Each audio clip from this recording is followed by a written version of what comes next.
Et si quelqu'un vous rendait un objet que vous n'avez pourtant jamais perdu?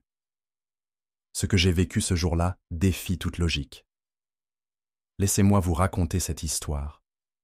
Une histoire vraie, étrange et profondément troublante. Ce jour-là, je n'aurais jamais dû m'arrêter à ce banc. Il pleuvait doucement, une pluie fine qui semblait vouloir caresser le monde plutôt que le tremper. Le genre de pluie qui s'infiltre dans les pensées, qui rend tout un peu plus flou, un peu plus lent. J'avais quitté un rendez-vous chez le dentiste, la moitié du visage engourdi par l'anesthésie, et cette sensation étrange d'irréalité qui flotte après qu'on ait passé trop de temps sous une lumière artificielle. Je marchais sans but précis, guidé par une fatigue que je ne m'expliquais pas. C'est ainsi que je suis arrivé devant ce petit parc de quartier, un coin que je ne fréquentais jamais, situé entre deux rues que je ne prenais qu'en cas de détour. Le banc en bois, humide, m'a semblé accueillant. Je m'y suis installé, abrité partiellement par un platane aux feuilles dégoulinantes. Il n'y avait presque personne autour, sauf lui. Un homme assis à quelques mètres. Manteau beige, parapluie assorti tenue bas sur son visage, posture rigide. Il ne bougeait pas. C'était comme s'il n'était pas vraiment là, comme s'il faisait partie du décor, à la fois visible et invisible. Au début, je ne l'ai pas vraiment remarqué. Ce n'est qu'au bout de quelques minutes que j'ai senti son regard. Je ne pouvais pas voir ses yeux, mais j'étais persuadé qu'il me regardait, le genre de certitude inexplicable qui vous donne la chair de poule. J'ai détourné le regard, un peu mal à l'aise. J'ai sorti mon téléphone pour faire semblant de lire des messages. Pas de réseau. L'écran est resté vide, comme pour renforcer cette impression que le monde entier s'était mis en pause. Puis, il s'est levé, lentement. Chaque geste semblait peser, étudié. Il a marché vers moi, son parapluie toujours baissé, dissimulant son visage. Arrivé à ma hauteur, il s'est arrêté net, sans dire un mot pendant plusieurs secondes. Je pouvais entendre la pluie frapper son parapluie dans un rythme régulier, hypnotique. Puis, il a glissé une main dans la poche intérieure de son manteau. Il en a sorti un petit paquet enveloppé dans un tissu bleu clair, humide lui aussi. Il me l'a tendu sans trembler. « C'est à vous, je crois. » Sa voix était posée, grave mais douce, comme celle d'un homme qu'on aurait connu sans jamais se souvenir d'où. J'ai hésité. Mon premier réflexe a été de dire non, que je ne connaissais pas cet objet, mais mes mains ont bougé toutes seules. J'ai pris le tissu, lentement, et j'ai défait les plis. À l'intérieur, il y avait un pendentif. Un pendentif en argent, en forme de goutte d'eau. Au centre, une minuscule émeraude. J'ai senti mon cœur s'arrêter un instant. Ce bijou, je l'avais déjà vu. Il y a des années. C'était exactement le même que celui que portait ma mère. Toujours. Jusqu'à sa mort, 17 ans plus tôt. Elle y tenait comme à la prunelle de ses yeux. Et après son décès, il avait disparu. Personne ne l'avait retrouvé parmi ses affaires. On avait supposé qu'il avait été perdu ou enterré avec elle par mégarde. Je n'y avais plus repensé depuis très longtemps. Je n'avais jamais possédé ce pendentif. Et pourtant, en le retournant, j'ai vu quelque chose qui a glacé le sang dans mes veines. Une gravure, des initiales, gravées à la main. A, pour toujours. C'était son écriture. Je la reconnaîtrais entre mille. La boucle du A, la courbe douce du P. Ma mère avait cette habitude de signer ses lettres avec cette même calligraphie. Ce bijou, il ne pouvait pas être une simple copie. C'était le sien. Je me suis redressé, paniqué, le cœur battant. J'ai levé les yeux pour lui parler. Lui demander d'où il tenait cet objet. Mais il n'était plus là. Disparu. Ni silhouette dans l'allée, ni trace de pas sur les gravillons humides. Il n'avait eu que quelques secondes pour partir. Et pourtant, c'était comme s'il s'était évaporé dans l'air. Je suis resté là, complètement perdu, serrant le pendentif dans ma main. La pluie avait cessé, et le silence du parc s'était épaissi. Le monde semblait suspendu. Pourquoi cet inconnu m'avait-il remis un objet que je n'avais jamais possédé, mais qui m'était si familier? Comment pouvait-il être en possession du bijou de ma mère, disparu depuis presque 2 décennies? Et surtout, pourquoi maintenant? Pourquoi moi? Je ne le savais pas encore, Mais ce pendentif allait m'emmener dans les méandres d'un secret que personne n'aurait jamais dû déterrer. Je suis rentré chez moi trempé, le pendentif dans la main, le cœur au bord des lèvres. Je ne l'avais pas rangé, je n'y arrivais pas. Le poser quelque part aurait été comme l'abandonner une seconde fois. Alors, je l'ai gardé dans ma paume, serré contre moi, comme un enfant agrippé à son doudou. J'avais l'impression qu'il brûlait ma peau. Une fois à la maison, j'ai verrouillé la porte, tiré les rideaux, éteint la lumière. Tout me paraissait trop bruyant, trop lumineux, trop réel. Comme si ce que je venais de vivre n'avait pas sa place dans le monde ordinaire. J'ai posé le pendentif sur la table du salon et je me suis assis en face, à une distance prudente, comme si j'avais peur qu'il me parle. Ce bijou, comment pouvait-il être là? Comment cet inconnu savait-il qu'il m'appartenait? Non, il ne m'appartenait pas. C'était celui de ma mère. Et elle l'avait toujours porté, jusqu'à sa mort. J'étais sûr de cela. Il n'avait jamais été à moi. Alors pourquoi m'avait-on dit « C'est à vous » ? Je suis allé chercher la vieille boîte à souvenirs que j'avais laissée. Dans le haut du placard, celle que je n'ouvrais jamais. Des photos de famille, des lettres, de petits objets sans grande valeur, mais pleins de mémoire. J'y ai retrouvé une photo d'elle, ma mère, dans son jardin. Elle riait, cheveux au vent, un livre sur les genoux. Et là, à son cou, le pendentif, le même. Sans aucun doute. Je l'ai retourné, au dos de son écriture fine. Juin 1998, le jour où j'ai su que tout changerait. Je ne m'étais jamais attardé sur cette annotation auparavant, mais là, elle sonnait comme un avertissement. Ce soir-là, j'ai mal dormi. Mon sommeil était parsemé de flashs. Je revoyais le visage de ma mère, flou, qui me chuchotait quelque chose que je ne comprenais pas. Et cette silhouette, l'homme, au parapluie beige, toujours de dos. Jamais de face. Juste une présence, constante, oppressante. À mon réveil, j'étais plus fatigué encore que la veille. J'ai décidé d'en parler à ma tante, la sœur de ma mère, la seule personne encore en vie qui aurait pu me donner une piste. Elle m'a reçu dans son petit appartement de banlieue, entouré de plantes et d'odeurs de camphre. Je lui ai montré le pendentif sans un mot. Elle l'a pris entre ses doigts, l'a tourné, retourné, et a pâli. « Où as-tu trouvé ça ?» Sa voix s'était brisée comme un verre trop fin. Je lui ai raconté. L'homme, le banc, la phrase. Elle laisse rester silencieuse de longues secondes, puis a murmuré. « C'est impossible. Ce bijou, il a été enterré avec ta mère. J'ai moi-même insisté pour qu'elle le porte dans son cercueil. Elle y tenait tant. Elle disait qu'il la protégeait, qu'il contenait des choses. Quelles choses ? Ai-je demandé. Elle m'a regardé avec une intensité que je ne lui connaissais pas. Et elle a dit quelque chose que je n'oublierai jamais. Des souvenirs qu'on ne peut pas raconter.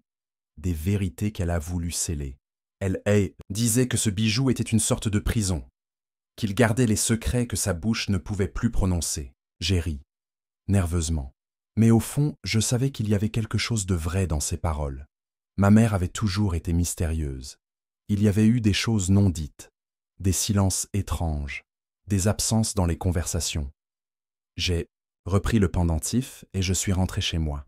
Il n'avait pas changé. Mais moi, oui. Je me suis installé dans le noir, encore. J'ai posé le pendentif sur la table. J'ai allumé une bougie. Puis, sans trop savoir pourquoi, je l'ai ouvert. Car oui, il y avait une petite charnière sur le côté, que je n'avais jamais remarquée. À l'intérieur, un minuscule morceau de papier, plié avec précision. J'ai dû l'extraire avec une pince à épiler. Mes mains tremblaient. Il était jauni, fragile. Sur une face, une simple phrase, écrite à la main. « Ce n'est pas ce que tu crois.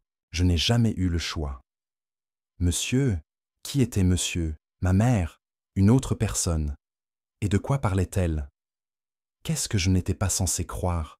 Ce pendentif, ce n'était pas juste un bijou, c'était une clé. Et ce qu'il ouvrait n'allait peut-être pas me plaire. Le lendemain, j'ai pris une journée de congé. Impossible de me concentrer sur quoi que ce soit tant que je n'aurais pas percé le mystère de ce message. Le pendentif ne me quittait plus. Je l'avais autour du cou, sous ma chemise, comme un talisman, ou peut-être comme une ancre. Je ne savais plus si je devais y voir un lien ou un poids. La lettre trouvée à l'intérieur m'obsédait. Ce n'est pas ce que tu crois. Je n'ai jamais eu le choix. Monsieur, qui était ce M? Ma mère? Une autre femme? Et surtout, de quoi n'avait-elle pas eu le choix? Était-ce un aveu? Une mise en garde? J'avais la désagréable sensation que tout ce que je croyais savoir sur mon passé était en train de vaciller. Je me suis rappelé d'un vieux carton que j'avais conservé à la cave, rempli de papiers administratifs et de lettres de famille, des affaires récupérées après le décès de ma mère, jamais triées. Je n'en attendais rien, mais j'y suis descendu presque mécaniquement, comme poussé par une force que je ne comprenais pas. Parmi les vieux dossiers, je suis tombé sur une enveloppe jaunie, scellée avec un ruban décoloré. Elle portait simplement un mot, pour plus tard. Mon nom n'était pas dessus, rien d'identifiable, mais l'écriture, c'était encore la sienne. Je l'ai ouverte avec précaution. À l'intérieur, une liasse de lettres, des pages et des pages écrites à la main. Pas à moi, à un certain Marceau. Le prénom ne me disait rien. Je n'en avais jamais entendu parler dans la famille. La première lettre datait de 1985. Ma mère y parlait d'un amour interdit, d'un homme qu'elle avait aimé mais qu'elle avait dû fuir. Elle écrivait qu'elle avait caché leur relation, à tout le monde, qu'elle vivait dans la peur qu'on découvre ce secret. Et puis, au fil des lettres, un nom est apparu, Aurore. C'était moi, mais ce n'était pas mon prénom. Ce n'est pas moi. Aurore était une enfant née de cet amour, une fille. Ma mère parlait d'elle comme d'une promesse volée, d'une vie qu'elle n'avait pas pu garder, une naissance secrète dont personne ne devait savoir l'existence. Un bébé confié à une autre famille, sous un autre nom. Les lettres devenaient plus floues, plus désespérées. Elle écrivait qu'elle avait été menacée, qu'elle avait dû fuir Marceau pour protéger leur fille. À la fin, dans la dernière lettre, elle écrivait « J'ai confié l'objet à quelqu'un de confiance. Il saura quand le moment sera venu. Pardonne-moi. » Mon cœur s'est mis à battre plus vite. Le pendentif. Était-ce lui, l'objet dont elle parlait, et cette personne de confiance? Était-ce l'homme au parapluie beige et Aurore? Qui était-elle? Où était-elle? Était-elle réelle? Ou bien un fantôme, d'un passé trop lourd pour être assumé? Je me suis assis à même le sol, les jambes tremblantes. Je croyais connaître ma mère. Je croyais connaître mon histoire. Mais là, tout s'effondrait. Il y avait eu une autre vie, une autre famille, un secret soigneusement enterré, que quelqu'un, aujourd'hui, voulait raviver. J'ai passé le reste de l'après-midi à relire chaque mot, à comparer les écritures, à chercher un indice dans les dates, les lieux mentionnés. J'ai fini par repérer un nom de village, répété 2 fois dans les lettres. L'Éclos, un hameau dans les Hautes-Alpes, paumé au milieu de nulle part. Et soudain, l'idée m'a traversé l'esprit. Et si c'était là-bas qu'il fallait chercher, si ce lieu, perdu au fond des lettres de ma mère, était la clé de toute cette histoire? Je suis allé sur Internet. J'ai cherché les clos, j'ai regardé les images, les cartes. Un petit village d'une centaine d'âmes, coincé entre 2 versants de montagne. Une église, quelques maisons et une auberge. Rien de plus. Mais au détour d'un article touristique, j'ai vu une photo, floue, ancienne. 3 femmes assises sur un banc, en été. Et là, au centre, une silhouette que je reconnus immédiatement. Ma mère, plus jeune, souriante. À son cou, le pendentif. Et à sa droite, une jeune fille, 15, peut-être 16 ans. Même regard, même mâchoire. Un frisson m'a parcouru l'échine. Et si Aurore était toujours vivante? Et si le véritable destin de ce pendentif n'était pas de me revenir à moi, mais de me mener à elle? Je suis parti 2 jours plus tard, à l'aube. Je n'avais parlé à personne de ma décision, ni à mes collègues, ni à ma tante. Ce voyage, je le ressentais comme une mission silencieuse, une quête personnelle qu'aucune logique ne pouvait réellement expliquer. J'avais juste une intuition, une force en moi qui me poussait vers les clos, ce minuscule village des Alpes perdu dans le temps. Le trajet fut long, plusieurs correspondances de train, 1 heure en bus sur une route de montagne, puis les derniers kilomètres à pied, mon sac sur le dos, le pendentif sous mon t-shirt, lourd comme un secret, trop longtemps porté. Quand je suis arrivé, un silence particulier m'a accueilli. Le genre de silence épais, presque vivant, qui semble surveiller chaque pas. Le village était figé, comme suspendu dans une autre époque. De vieilles maisons en pierre, des volets entr'ouverts, un clocher qui ne sonnait plus depuis longtemps. À part une vieille dame assise devant une boutique vide, il n'y avait âme qui vive dans les rues. Je suis allé jusqu'à l'auberge, la seule du coin. Une femme d'une 60aine d'années m'a accueilli avec une gentillesse distante. Je lui ai demandé si elle connaissait une certaine Aurore. Elle a haussé les sourcils, puis m'a regardé d'un œil méfiant. Il y en a plusieurs, ici. Vous cherchez une Aurore en particulier. Je crois qu'elle aurait autour de 35 ans, peut-être un peu plus. Elle aurait grandi ici. Mais peut-être n'utilise-t-elle plus ce prénom. Je pense que ma mère l'a connue. Elle a réfléchi, puis m'a désigné une maison à la sortie du village. Celle qui vit là-bas, seule, avec ses chèvres. Elle ne parle pas beaucoup. On l'appelait Aurore quand elle était petite. Mais aujourd'hui, tout le monde l'appelle Claire. Elle ne reçoit personne, vous savez. Claire. Aurore devenue Claire. Je suis resté un long moment dans ma chambre, à contempler le pendentif. Était-ce vraiment le moment? Et si je me trompais? Si cette femme n'avait rien à voir avec tout ça? Et si, au contraire, elle était la clé de tout, mais qu'en la retrouvant, je réveillais des douleurs qu'elle avait réussi à enterrer? Le lendemain, je suis allé jusqu'à sa maison. Une bâtisse en pierre, à moitié recouverte de mousse. Un vieux portail grinçant, un silence pesant, seulement brisé par le bêlement lointain de quelques chèvres. J'ai frappé. 1 fois, 2 fois. Rien. Puis la porte s'est ouverte lentement. Et là, elle est apparue.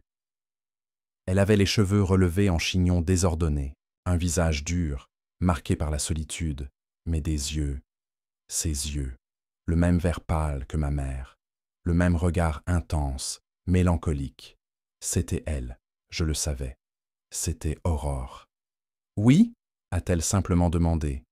J'ai senti ma gorge se nouer, mes mains tremblaient. J'ai sorti le pendentif de sous mon t-shirt, lentement. Il brillait légèrement à la lumière grise du matin. On m'a donné ça. Il appartenait à ma mère. Je pense qu'il pourrait être à vous. Elle s'est restée figée. Ses yeux se sont écarquillés. Puis elle a fait un pas en arrière, comme si j'avais dégainé une arme. « Qui êtes-vous » ? Je m'appelle Julien. Ma mère s'appelait Marianne, Marianne Lefebvre. Elle est morte il y a 17 ans. Elle m'a élevé seule. Mais récemment, j'ai découvert des lettres où elle parlait d'une fille nommée Aurore. D'un secret. Et ce pendentif, il contenait un message. Elle disait qu'elle n'avait jamais eu le choix. Claire, ou Aurore, a porté la main à sa bouche. Une larme a coulé sur sa joue. Elle n'a rien dit pendant un long moment. Puis, d'une voix à peine audible, elle a murmuré. Elle m'a abandonné. Je suis resté sans voix. J'avais 5 ans quand elle est partie. Elle m'avait confié à une amie en disant qu'elle reviendrait. Mais elle n'est jamais revenue. L'autre femme est tombée malade et j'ai fini dans une famille d'accueil ici. J'ai attendu. Des années. Puis j'ai compris qu'elle m'avait oublié. Je me suis approché, doucement. Elle ne vous a pas oublié. Elle a été menacée. Elle a dû fuir. Je ne sais pas tout, mais elle vous aimait. C'est pour ça qu'elle a laissé ses lettres. Et ce pendentif. Elle a pris le bijou entre ses doigts. Elle l'a ouvert. Elle a vu le mot. Ses jambes ont flanché. Elle s'est assise sur les marches, les larmes dévalant sans retenue, et, moi, je suis resté là, face à elle, sans savoir si j'avais réparé quelque chose, ou simplement ouvert une plaie trop ancienne. Aurore, Claire, ne m'a pas parlé tout de suite. Elle a gardé le pendentif contre elle, dans sa paume fermée, comme si elle craignait qu'on le lui reprenne. Ses larmes coulaient sans bruit, comme si elles s'étaient accumulées pendant 30 ans sans jamais pouvoir tomber. J'étais debout, maladroit, les mains dans les poches, sans oser la toucher. Tout en moi criait de lui dire quelque chose, de la rassurer, mais les mots me paraissaient dérisoires. Alors j'ai attendu. Je suis resté là, simplement. Au bout, de longues minutes, elle a levé les yeux vers moi. Ils étaient rougis, mais dans son regard, il n'y avait plus seulement de la douleur. Il y avait quelque chose d'autre, une reconnaissance silencieuse, un début d'apaisement. Tu sais, j'ai toujours cru que j'avais été abandonné parce que je n'étais pas assez bien, qu'elle m'avait effacé de sa vie, comme une erreur. Mais si elle a tout fait pour cacher ce bijou, pour le faire parvenir, c'est qu'elle y croyait encore, quelque part. J'ai hoché la tête. C'était exactement ce que je ressentais aussi. Nous avons parlé pendant des heures, de notre mère, de nos enfances séparées. Elle m'a raconté les foyers, les familles qui se succédaient, le sentiment d'être une pièce rapportée. Moi, je lui ai raconté l'illusion d'une vie stable, les silences pesants de Marianne, les regards parfois perdus qu'elle lançait par la fenêtre quand elle croyait que je ne la voyais pas. Ce jour-là, j'ai compris une chose essentielle. Ce n'était pas parce qu'on n'avait pas grandi ensemble qu'on n'était pas liés. Le sang n'a pas toujours besoin de preuves. Parfois, une simple émotion suffit pour reconnaître un écho en soi. Avant de partir, Claire est allée chercher une boîte dans une armoire. À l'intérieur, un album photo, abîmé par le temps, des clichés d'elle enfant. Et au milieu, une photo noir et blanc, abîmée, d'une femme jeune tenant une petite fille dans ses bras, sur une plage. J'ai reconnu immédiatement ma mère. On m'a dit que cette femme s'appelait Marianne. Je n'avais jamais fait le lien jusqu'à aujourd'hui. On s'est regardé un long moment. Puis elle a dit « Tu crois que c'est elle qui t'a envoyé cet homme, celui qui t'a donné le pendentif ?» Je n'ai pas su répondre. L'homme au parapluie beige me hantait encore. Qui était-il? Un vieil ami de Marianne? Un complice silencieux? Un messager? Ou quelque chose d'encore plus insaisissable? Je n'avais pas revu son visage. Il était apparu, puis avait disparu, comme un souffle. Mais j'aimais croire que Marianne, d'une manière ou d'une autre, avait trouvé un moyen de réunir ses enfants. Peut-être pas dans cette vie, mais à travers ce bijou, à travers un souvenir si fort qu'il avait traversé le temps. Le soir, avant de partir, j'ai hésité. Je tenais toujours le pendentif dans ma main. Mon premier réflexe avait été de le garder. Il m'avait guidé jusque-là. Mais quelque chose, au fond, me disait que ce n'était pas à moi de le conserver. Je l'ai tendu à Claire. Il a toujours été à toi. C'est toi qu'elle voulait retrouver. Elle n'a pas protesté. Elle l'a pris, doucement, comme on récupère une part de soi longtemps oubliée. Puis, elle m'a serré dans ses bras. C'était maladroit, un peu raide, mais c'était réel. Avant de partir, elle m'a donné une feuille, une lettre. Elle l'avait glissée entre les pages de l'album. Je crois qu'elle est pour toi. Dans le train du retour, je l'ai ouverte. L'écriture tremblait légèrement. Mon Julien, si tu lis ces mots, c'est que le bijou t'a mené là où je n'ai jamais eu la force d'aller. J'ai passé ma vie à fuir les conséquences d'un amour interdit, à cacher la vérité par peur de tout perdre. J'ai eu tort. J'ai perdu malgré tout. J'ai perdu 2 enfants. Toi, sans te dire la vérité. Elle, en refusant de me battre. Mais tu es plus courageux que moi. Tu as su aller vers l'inconnu. Et j'espère qu'en retrouvant ta sœur, tu retrouveras une part de moi que j'ai perdue en chemin. Je vous aime, tous les deux, toujours. Monsieur, je n'ai pas pleuré, pas tout de suite, mais cette nuit-là, j'ai rêvé de Marianne. Elle me souriait, assise sur le même banc du parc, l'homme au parapluie à ses côtés. Il regardait au loin, serein, et j'ai compris que parfois, les objets ne nous appartiennent pas. Ils nous traversent, ils portent des souvenirs qu'on n'a jamais vécus, des vérités qu'on n'a jamais demandées, mais ils nous montrent le chemin.